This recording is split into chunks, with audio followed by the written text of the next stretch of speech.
मैं गुजरात में 12 तारीख को गया तो हमारे स्टेज पर एक आदिवासी संगठन चलाने वाला कार्यकर्ता मिला। मैंने कहा आपकी क्या समस्या है? कहा कि पार्टीशन जब हुआ 15 अगस्त को, उस समय से गुजरात में 9 लाख आदिवासी आए हैं, अभी तक उनको आदिवासी की सर्टिफिकेट भारत सरकार ने नहीं।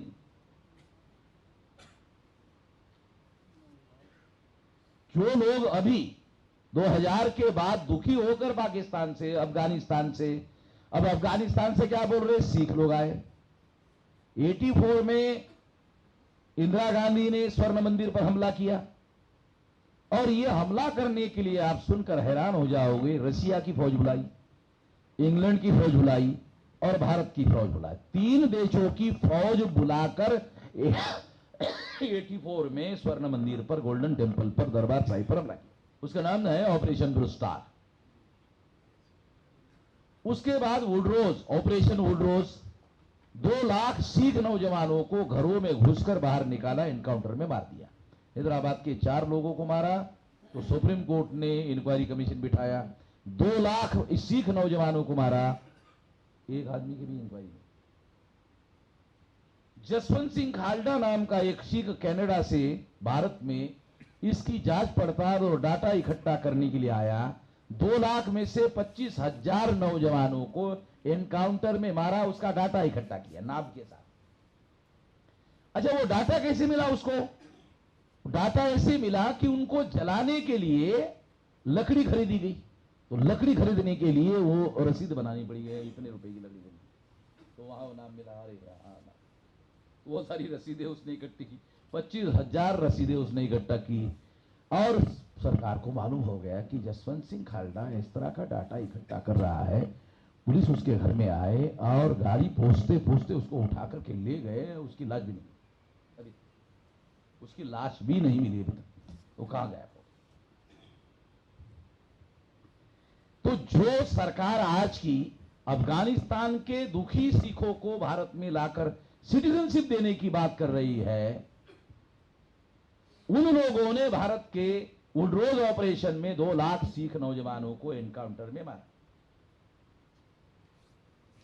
मुसलमानों के साथ अभी ऐसा हुआ नहीं है, अभी ऐसा हुआ नहीं है, मगर जो हुआ है इसकी जानकारी थोड़ा सा हम लोगों को हो जाए।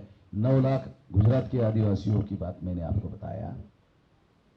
तो बारीकियां अगर हम जानने की कोशिश करें तो हमें ऐसा दिखाई देता है कि इस देश में अगर होम डिपार्टमेंट के आंकड़े इकट्ठा किया जाए कि SC/ST के ऊपर एट्रोसिटीज प्रिवेंशन एक्ट होने के बाद भी हर साल लाखों लोगों पर एट्रोसिटी होती है। उनकी महिलाओं पर बलात्कार होता है, उनकी लड़कियों पर बलात्कार होता है, और उनका कोई FIR तक दाखिल करने के लिए पुलिस राजी नहीं होता है। ये भी रियलिटी है।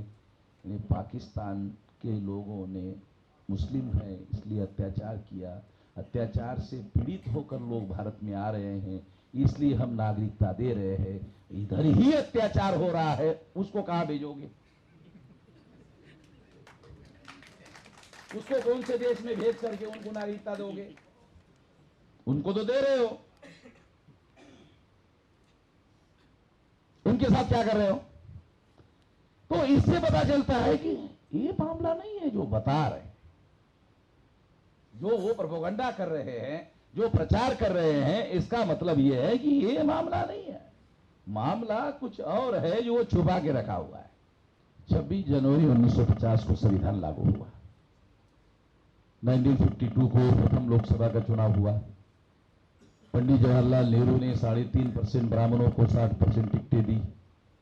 47% ब्राह्मण पार्लियामेंट में चुनकर लाए गए, और भारत की पहली, आजाद भारत की पहली संसद पर ब्राह्मणों ने कब्जा करवाया। और कब्जा करने के बाद ऐसे ऐसे कानून नेहरू गांधी परिवार के लोगों ने बनाए। इसका रिजल्ट, नेट रिजल्ट ये आया कि 2009 में 375 सीटों पर ब्राह्मणों की पार्टी का कब्जा। 5 नेशनल लेवल की पार्टियां ब्राह्मणों की बना दी गई, कांग्रेस, बीजेपी, कम्युनिस्ट, मार्क्सवादी कम्युनिस्ट, तृणमूल कांग्रेस, सारे ब्राह्मणों ने पार्टियां बनाई। ये सारी पार्टियां नेशनल लेवल की है, सारी नेशनल लेवल की रिकॉग्नाइज पार्टियां है। इनकी संख्या 3.5% है। 3.5% वोट के आधार पर एक नेशनल लेवल की ऑर्गेनाइज पार्टी नहीं बन सकती। इन्होंने 5-5 नेशनल लेवल की पार्टियां बनाई, इन्होंने ही सेंट्रल गवर्नमेंट पर कब्जा किया, इन्होंने ही राज्य सरकार पर कब्जा किया। लोकतंत्र की जो 4 पिलर